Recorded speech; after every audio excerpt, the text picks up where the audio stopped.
Yeah.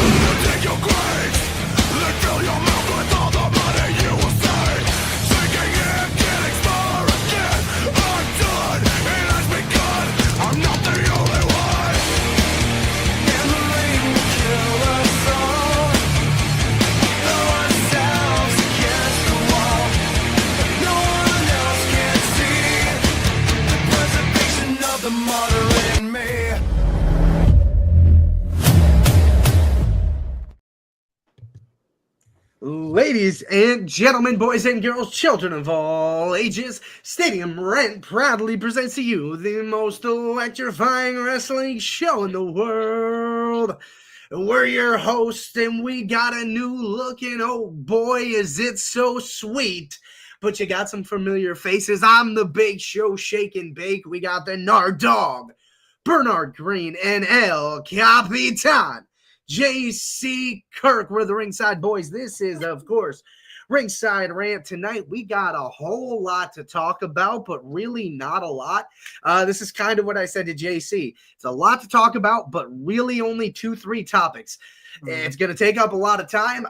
My cat made us late, so we're gonna get after it here tonight, chat. I'm gonna peel the curtain back. The reason we're going live at 8:10 as opposed to the normal time is because Luna got into my closet and decided I'd like to pee here instead today. So she did that, and yeah, I had to do that. And now we have this fancy new get up.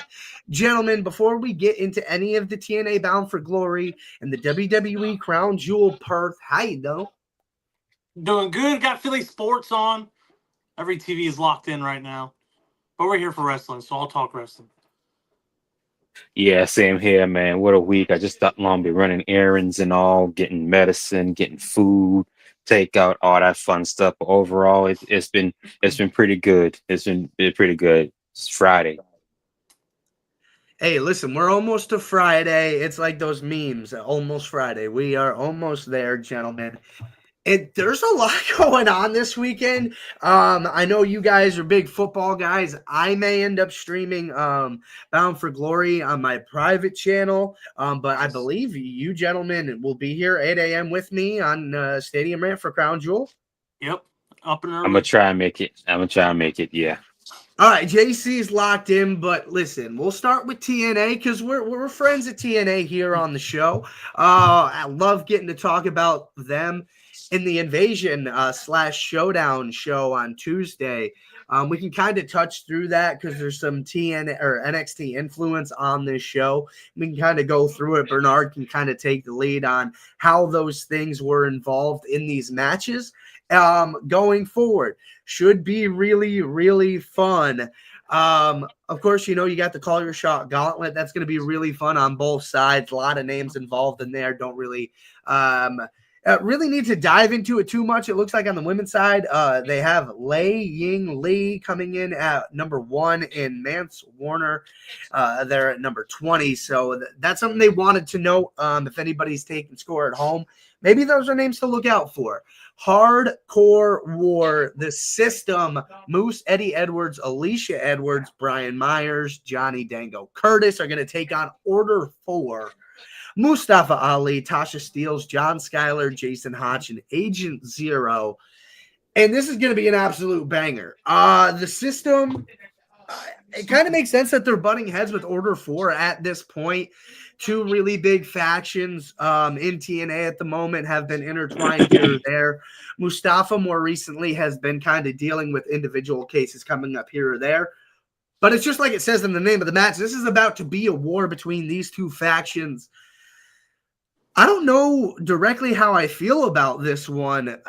I want to go this System just because I like Moose a whole lot, and I like the dynamic of the team and how that would look, especially with – I feel like this is going to be a real crowd-favored card as far as decisions go, ending in the main event, which I think might blow the roof off of the Songus Arena in Lowell, Massachusetts. But yeah, how do you guys feel about the Hardcore War? At the very least, it's going to be a banger of a match. Dude, I've been going back and forth on this, who to pick, but I don't know. It's such a toss-up. Like you said, I think it's going to favor more the face side, but I don't know. Like, this one's really hard. Maybe because I'm just not into. Not that I'm not into TNA, but I'm not as familiar with it as WWE and other stuff. But just looking at both, and even watching them for a little bit, it's just a toss-up. I don't really know who to pick. Maybe Nardog could sway me one way. To be honest with you, I kind of in that same boat with all you guys, man. That move leaning toward more to the face side. But like you said, it's still a toss up. But hey, anything can happen in professional wrestling. So hey, who knows? Never say never. Just keep plugging right along here, and there's no shortage of bangers and absolute electricity throughout this entire card. But when I say things like that, maybe sometimes it's hyperbole because I'm trying to get people excited, but I just don't know how else to explain this X-Division championship match between Leon Slater and Jevon Evans. I mean, my God, if it's cold in your house and they turned off the power and you have to watch on your phone, you're going to be plenty warm. This match is going to be absolute fire from start to finish. Mm-hmm. I don't think there's two more athletically gifted young talent on either of these rosters, and we're getting them in a championship match. That being said, I think Leon Slater is going to keep this title. I don't know if Jevon Evans is at the point where they want to put a title on him. X-Division would be a good one to put on him. But again, I feel like this is going to be a TNA heavy show, except for two matches I could see going the other way. But Leon Slater, I think he gets the dub here, but I might give this a 5 out of 5 after I watch this. This may be a 5-star match. Oh, I agree, dude. They're both human highlight reels. No matter what they do in the ring, you're just in awe the entire time, which is, incredible to see. But I'm leaning towards the other way. Maybe this will go towards Jevon. Maybe this will be where he, they give him a little bit more. Let's see what he does with the title. Maybe up his game even more, which will be freaking ludicrous to see him up it already than where he's at right now. But I don't know. Maybe this is where you can get him and Slater into their own little feud a little bit longer, especially since with the Hardys capturing NXT titles. Maybe, try to balance it out a little bit more. I don't know. What about you, Nardog? Yeah, I think it's gonna be more of TNA side, but like I said, I wouldn't be surprised. Jevon Evans needs a title on him. I say put him on him right now. He done shown me enough. He went toe to toe with Obafemi, Josh Briggs. He dang near beat Obafemi. I think almost twice now. And he's there. He's got the talents. My father-in-law loves him. I say it's. I'm leaning towards more TNA, but I won't be surprised if Jevon Evans does the upset and bring one of the titles to NXT. Yeah, give it to him. Just give it to him. Yeah. Yeah, I mean, I don't hate that call either. If Jevon Evans wins the X-Division Championship, I wouldn't hate that either. It's just, I really like the opportunity just to see two young guys get after it against one another. It's not all that often you get that. Usually you get a couple of veterans going against each other, or they want to put a young guy against a veteran to go over. But we're just getting a chance to watch two people ball. This is fan service 100%. Nobody's going to be upset. Oh, not nobody. There's hardcore fans of both Slater and Evans that are going to be upset one way or the other. But most fans that just really like these two and just want to watch them wrestle, that aren't like hardcore deep fans for them, and nobody's going to be upset how it turns out. Knockouts Championship recently won by Kalani Jordan. NXT Superstar is going to take on TNA Superstar Indy Hartwell, trying to bring it home. Indy Hartwell was formerly NXT Women's Champion. Went to the main roster, didn't really do much over there. Now has another chance in TNA. Do you think she's going to bring it home? This is one of those matches I was sitting here thinking that it stays with the WWE wrestler here. Kalani just got the belt, and I think it would be a little bit more interesting for her to keep it a little while longer, and maybe you build Indy to have this loss and then have that come back and either beat Kalani later or beat somebody else later. So I'm going with Kalani retaining. Yeah, I got Kalani retaining. Yeah, I was in the same boat. I have Kalani. I just don't think that Indy's gonna get it this time around. I can see him going back at it, maybe another match, but I just don't see Indy get it this time around. Yeah. I think it's going to be a fun match. Indy's done some interesting things since she's been over at TNA. I look forward to her continuing that kind of run over there. And gentlemen, we are in for one hell of a treat here. For one final time, a lot of endings of things this weekend. Another one coming. One last time between the Hardys and Team 3D, the Dudley boys. Bully Ray or Bubba Ray Dudley versus Devon Dudley, and Devon Dudley versus Matt and Jeff Hardy, who are TNA and NXT Tag Team Champions. Both titles are on the line in what's being called a one final table match. First team to go through a table loses the match. And that's how you win. You got to put both members of the team through the table in a tag team match is how that works. So you get at least 2 table spots. This is just one of those matches I'm excited to see. It's been a while since we've seen these 4 get after it. I'm really excited. I think Bubba Ray and Devon get the win here. And I'll tell you why. What sense does it make to have them come back and not win the titles, especially if they're not going to be around a long time? Because I don't know how much gas Devon has left in the tank. Bubba does stuff here and there still, but we haven't seen Devon in forever. And there was a lot of talk about how the Hardys winning those NXT Tag Team Championships cemented themselves and separated themselves in the conversation as one of the greatest tag teams of all time, up with like Demolition and teams like that. Separates them from teams like the New Day, Edge and Christian, the Usos, and now also Team 3D. They were kind of in that same conversation, but now there's something in that resume that Team 3D does not have. And to me, what's the point of bringing them back if not to give them I don't know if those two have, I'm sure they've held the TNA tag titles. I can look that up, but I know they haven't held the NXT tag team championships, and that would kind of put them in the same space as the Hardys. And I really think that's where the Hardys are in their career.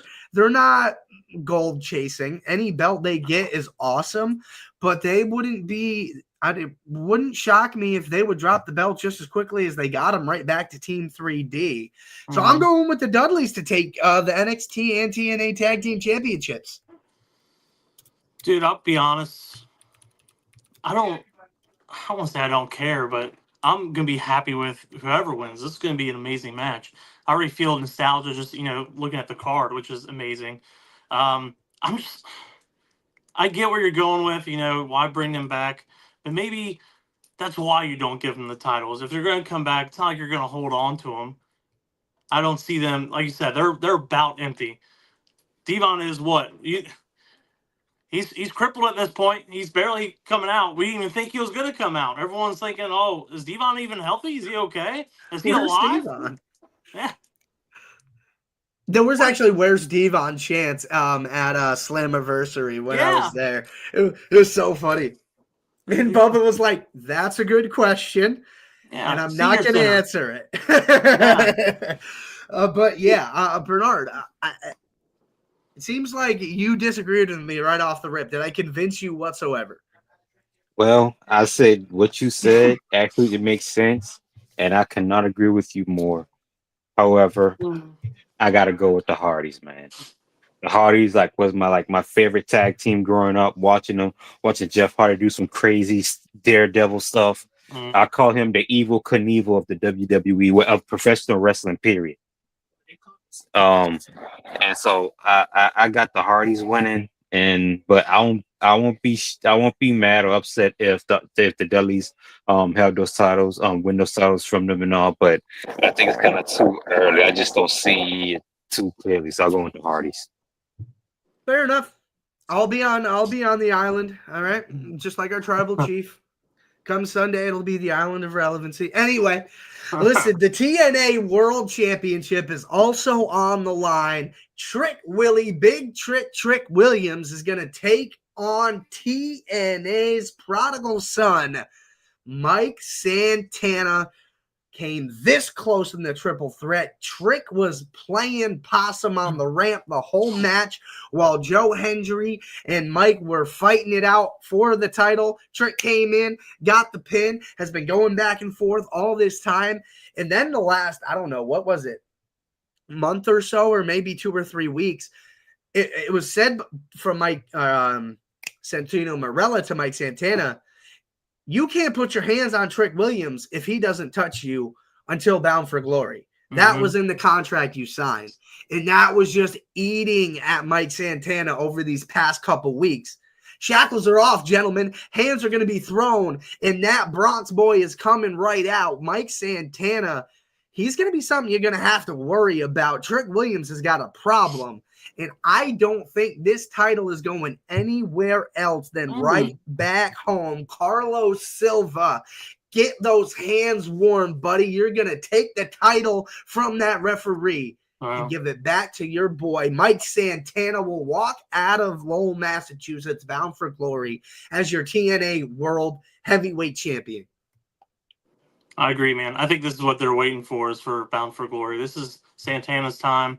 Obviously, that triple threat was basically he got fleeced with Trick, and I think Trick is just going to walk his butt back to NXT, but empty-handed. So this is all Santana. Yeah, and I guess we can kind of also talk about the quality of this match. If you had to predict, this is something we don't normally do, but I thought about it with Leon and Jevon.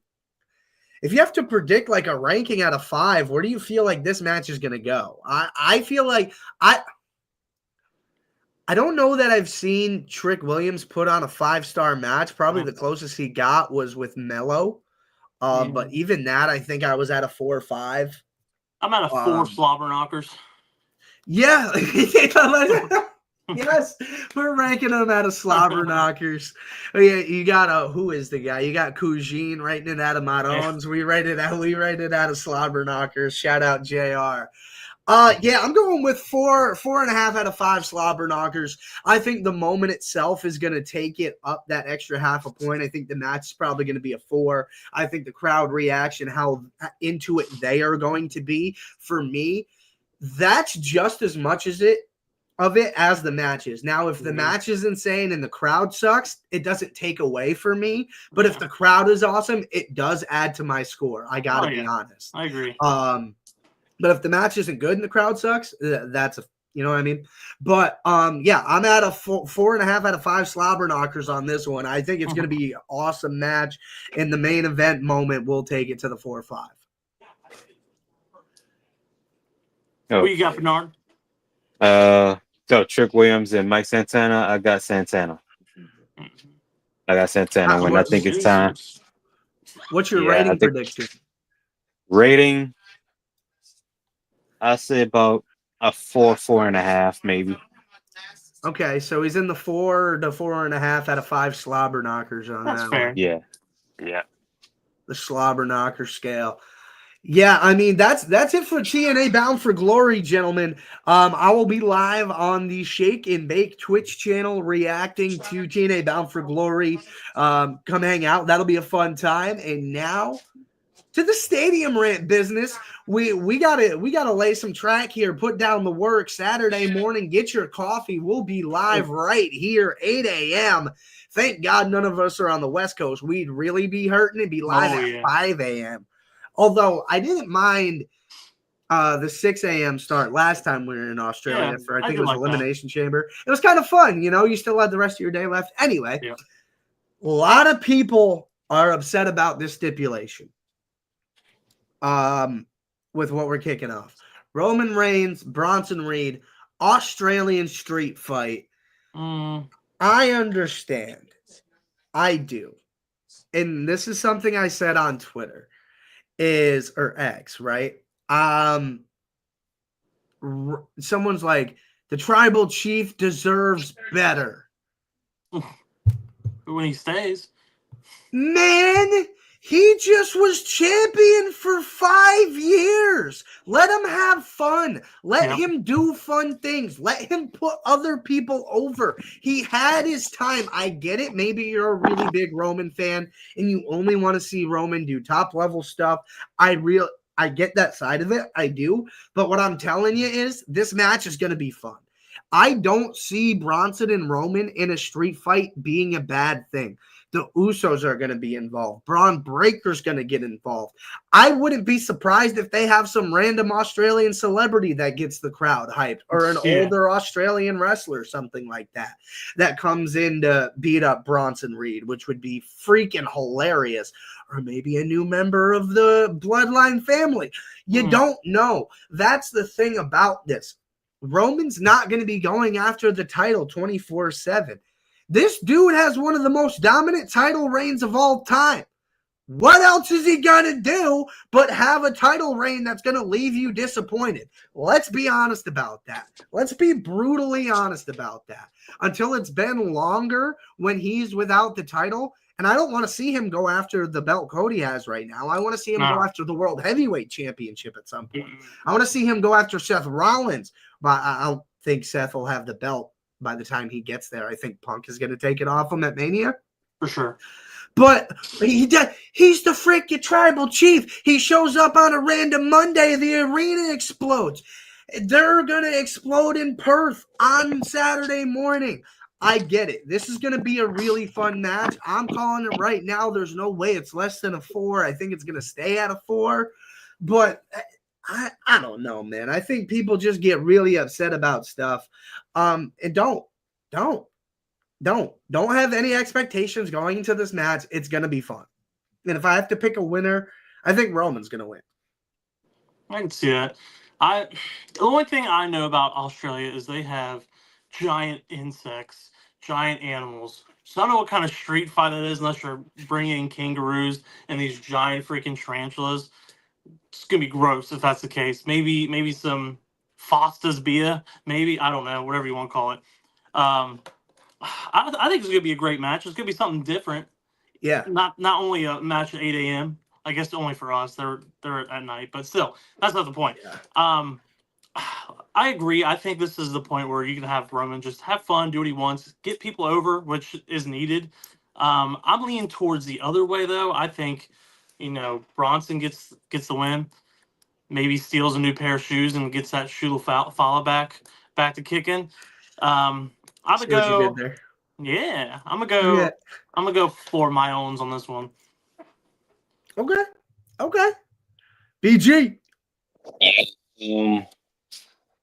I want Roman win this match, but something tell me we're gonna see an upset. So I'm gonna say Bronson Reed got this. I want Roman to win, but I'm going with Bronson Reed with the upset, and I'm giving this a 4.5. I think this match is going to deliver. I really do. Yeah. Talking about matches that are going to deliver, I'm in a 4.2 to 4.5 range on this one already, and y'all don't even know what I'm talking about. Women's tag team match, Rhea Ripley, Iyo Sky, Asuka and Kairi. This, in my opinion, is the best story in WWE right now. Agreed. It's the one I'm most interested in. It's the one that's been the most emotional. I think Cody Rhodes and Seth Rollins is a close number 2, and we'll get there. But this is just cooking with oil right now. Asuka is playing this angle so perfectly. Kairi Sane is Stockholm Syndrome to a T and just doesn't want to be hurt by Asuka anymore, so will do anything to please her at this point. And Iyo got out of it. She got missed, and she was like, that was the wake-up call she needed, screamed in Kairi's face. And Rhea's just always been there for Iyo. They've been friends. She's like, hey, if you can't beat them, join them, right? Yeah. I think I do think we get Rhea and Asuka or Iyo winning here. I think Rhea gets another win in her home country. She's been doing press there all week. I think they're setting it up for her to blow the roof off. But I don't think that it's over with this feud. I think Rhea will now, with the win, kind of go do other stuff. But I think something is going to happen. There's going to be a story piece that's finished of this match that's going to allow Kairi, Iyo, and Asuka to continue. Yeah, I agree. Especially with the way how Raw ended. With Iyo basically are facing the mat. So I think Rhea and Iyo are going to take the dub. It seems like this is just I've said it a lot, but this is just the beginning of their feud. Even though it's been going on for a while, I think it's going to be a very long storytelling. It might even go up to WrestleMania, maybe past that. You just go so many different ways with either Iyo and Kairi, Iyo and Asuka, even Rhea and Asuka. It's just I like to see eventually a fatal 4-way between them all and just have a big old brawl. That's my dream, at least. Because I agree. This has been like the most sucked in I've been to a story, at least on Raw side of things for a while. I would say even SmackDown, but I don't really watch SmackDown that much. But this is the most captivating story in WWE today. Yeah, I gotta agree with y'all too. Rhea Ripley and Iyo Sky getting the win. Like I said, it's not over. I think it's gonna lead into a War Games match between Team Iyo and Team Asuka. And I think after that, I think they're going to do the send off match to where Iyo and Asuka locked up 1-on-1 with no Kyrie involved, anything like that.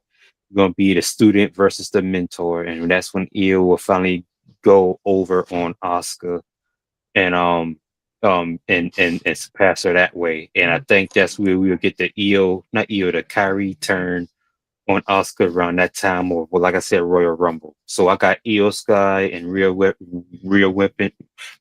Ripley winning, and I got this 5 stars, all across the board.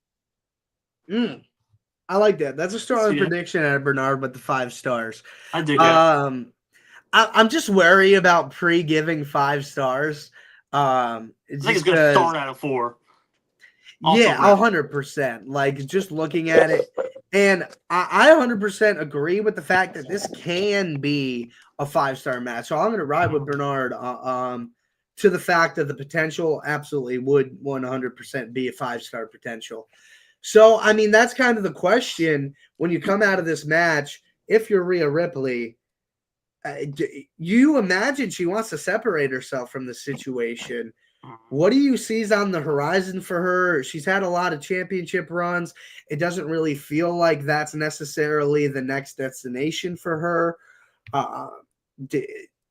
I don't know. We're in a spot where, yes, Rhea can kind of do what she wants and have fun, but I guess what do you want to see her do next? Stephanie Vaquer and Rhea Ripley, please take my money. Okay. It doesn't even need to be for the title. Obviously, Stephanie has the title, so it probably is going to be, but I don't know. That'd be a good match. I think you would put Stephanie over even more, though, obviously. Just, where her trajectory is and the way Rhea is, you don't really need a title or necessarily win. You're over with the crowd, whether you're a heel, face, even when you're gone in Australia and people are chanting your name. It's media day. Come help Iyo. Well, obviously you're not there, but yeah, you get the fans talking no matter what. So put the other talent over. Yeah. Bernard, where do you see it? I don't know, man. And it's like after this feud with Iyo and the Kabuki Warriors, it could go Stephanie Vaquer. That'd be an amazing match. But do they really want to take the title off of Vaquer this early? I wouldn't I see them mean, taking it off of her. I'd still see Stephanie winning. But just to even Stephanie, have a feud with Rhea would be pretty sick. right? So, you want to be really bold. What you could do. No, I don't think you want to do that. Have Rhea win the Rumble and then lose to Stephanie at WrestleMania. Ooh. Could you imagine the heat Stephanie yeah. would get? Oh my God. And I think that'd be awesome, especially if she wins. This is the scenario I'm running off with that. Is Stephanie, which is the next match, is Stephanie beats Tiffany, is the crown jewel champion, the world heavyweight champion, and then beats the Royal Rumble winner. You want to talk about building an unstoppable force immediately? Yeah, what That's how you do it. That'd be an insane that'd be really insane to see. Could that be possibly turn her heel in the process though? Yeah, because everybody loves Rhea. You have to. She knows. I know I'm the bee's knees. I'll show you what's up. Give me that heel turn.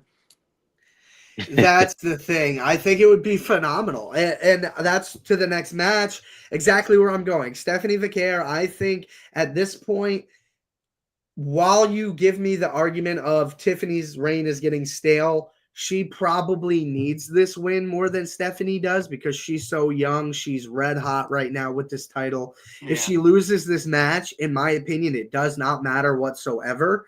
But that being said, it's a double-sided coin with Stephanie. If she loses, it doesn't matter. But if she wins, she is just absolutely next to unstoppable. And I think that's kind of what you want to do. You want to silence these doubters of Stephanie Vaquer, right? That's how you do it. Yeah, I agree. And just, I don't know if you noticed the last couple months, her English has gotten significantly better. Yes. So she's definitely, making adjustments, trying, you're going to be making promos soon. So that's what there's a lot of company eggs in the Stephanie Vaquer basket right now. Oh, yeah, for sure. Bernard, do you by chance disagree? No. No, I don't disagree one bit. To be honest with you, this almost to me like a coin flip for me because I mean, both women are killing it as champions, but who do you need it more? I say I give it. Tiffany says she's been undefeated. I think this is Stephanie Vaquer gonna give Tiffany her first loss since she became champion. So I'll lean with Vaquer. Unfortunately, I just think Tiffany's really stale. Even her defenses is just. I don't really. Not that I don't care to watch them, but it's just been underwhelming. I mean, the one with Trish Stratus was decent, but at the same time, like it wasn't something I was all about. That because she facing the same people again and again. She already faced Nia Jax a million times. That's for one. I know she's only got sat on 1,002 times, so hopefully that's going to be done with. But I don't know. I think it's honestly time to take the title off of Tiffany anyway. I think this can start her downfall if she loses at Crown Jewel. Maybe it gets in her head a little bit, start losing other things. Other people, it'll probably end up being Nia again, which I'll just shake my head to. But, it is what it is. Maybe she's, since she went to the Performance Center, maybe she's learned a thing or two. And that's me being hopeful and being positive here. It's the hope that keeps you alive, gentlemen. Yeah. Yep. Yeah. Listen. Who we got next? John Cena went straight up on Twitter and said, I don't make my matches, Triple H does. But this time, I'm going to call my shot. Trips, give me AJ. And what was he going to do?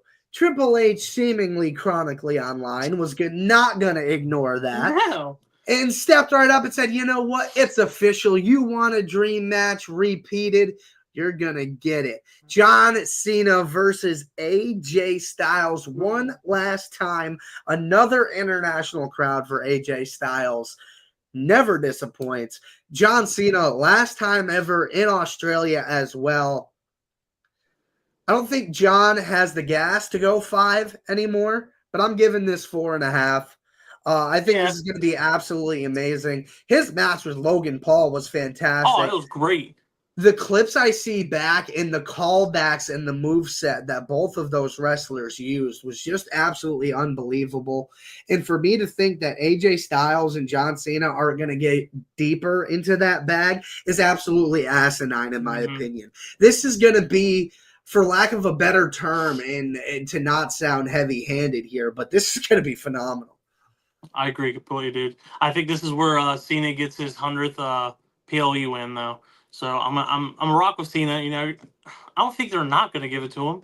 You're not going to count Saturday Night Main Event as a PLE, or would they? They might for the first time ever. I'm not going to lie. Yeah. Just for Cena. They said there was reports that Triple H said he is going to pull out all the stops for Cena's last show. That's awesome. Which I hope that means Edge is coming back. Edge said he had to go take care of stuff. Christian said, "Where are you going?" He said, "I have to go away for a little while and take care of some stuff." He said it was family stuff, but I'm not buying it because Beth is gone as well. I'm not buying that one bit. No. In my deepest heart of hearts, I want to hear Metalingus on WWE television. You want to talk about a grown man coming to tears on camera? We will be reacting to that, and that is going to happen. I am the biggest John Cena mark, and I will say this till my last breath. John Cena's greatest rival is Edge. You can say Randy Orton all you want, and I will respect that because they did not have a match that was not a certified banger. But I don't think there was anybody that got on Cena's ass like Edge did. And it wasn't like just kicking his dad in the head and just like that type. The level Edge took things to consistently wasn't even involved in the match in one night stand. Comes out in a motorcycle helmet and spears Cena through a table to give RVD his first ever world title. That is hater of the year material. That is just hate to hate. Perfect quality. Didn't do the same thing because he, came right in and got the title. I get it, but I think we need Edge versus Cena in the worst way. And after Cena got taxed by Brock Lesnar that last showing, Cena's getting the dub here. Oh, for sure. There ain't no doubt in my mind. The circle back with the Edge thing. Now I'm thinking for his last match, what if they don't announce his last match? Or obviously they announced the Saturday Night Main Event, but his opponent. What if it's what do you want to call it? What they did with Seth Rollins at 38? Yeah, like just open invitation and just his music hits. Oh my god, dude. Oh, I feel it all over my body. Like I would get, yeah. I got the Peter tingle. Yeah, it's all going on. It's moving. Bernard. Yeah, I got John Cena winning. Give John Cena his 100th PLE win. And I'm just soaking it all in, just taking it all in because I think after this match, right, he's got 3 dates left for 2. Yeah, 3. I think. Oh shoot! One SmackDown, I got Cena. One Raw, and Saturday night's main event. That is it. Yeah, that's depressing. Yeah, it's so bad. It's so bad. Like reality just sets in harder every single week. Oh, it's so bad. It's so bad. It's so bad. I can't. I just can't even dive into it. I can't. I can't do it. I can't do it.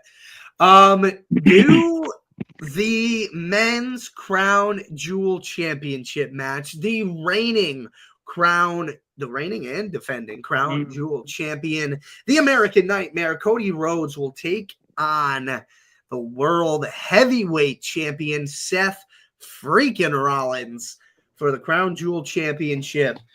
And my God, has this rivalry gotten insanely personal yet again? Of course, that first trilogy, WrestleMania, Backlash, Hell in a Cell, the Torn Pec, all of it, to dethroning Roman at WrestleMania 40, Seth was the shield for Cody Rhodes, very symbolically. Got the watch, never wore it, hasn't taken it off on television since.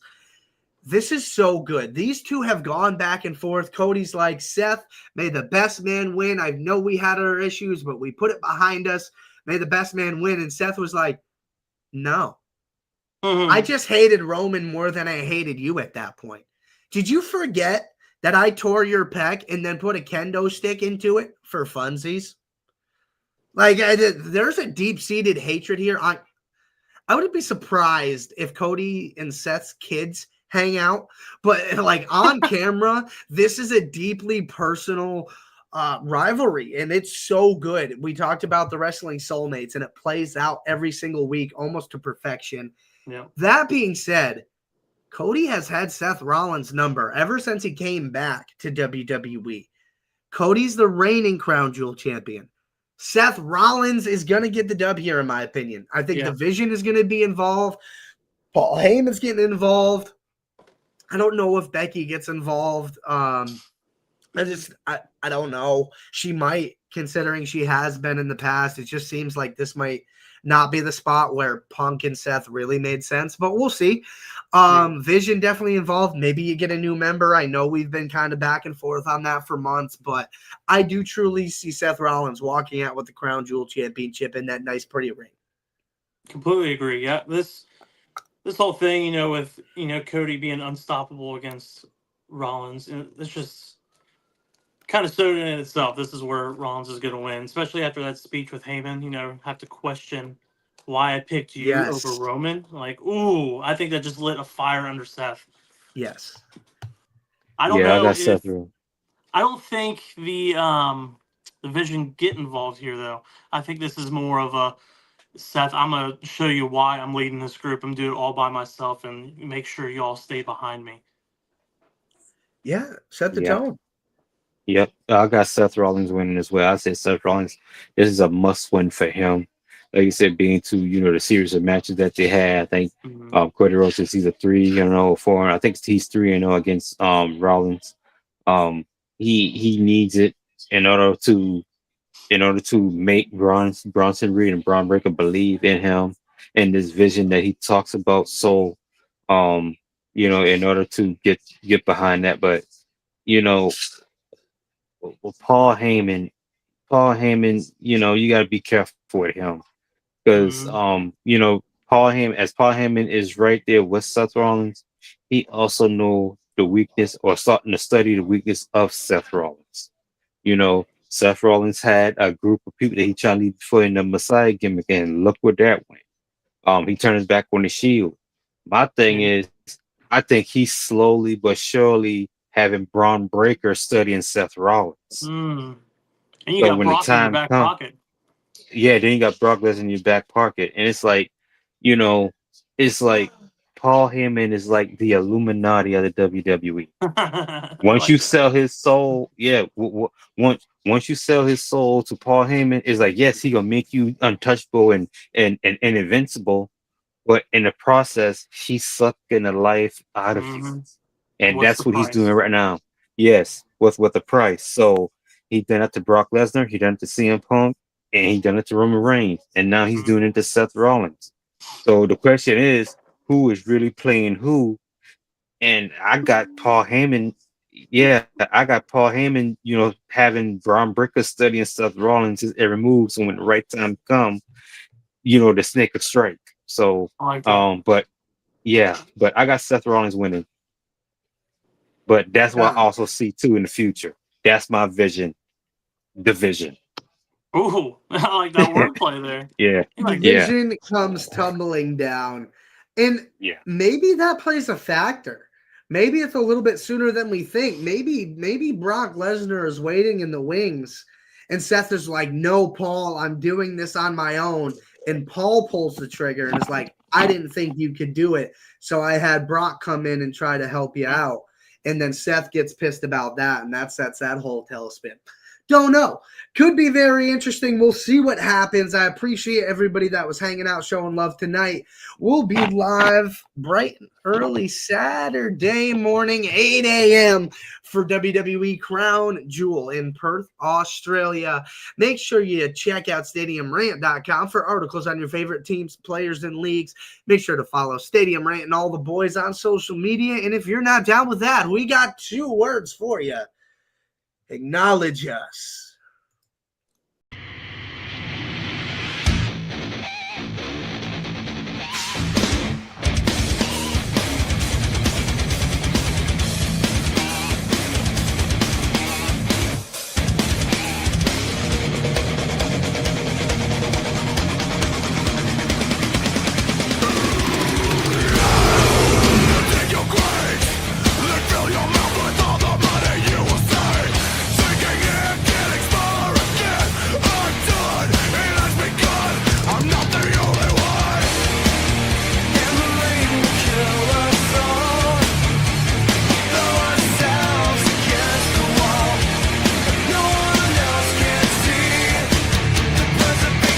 The modern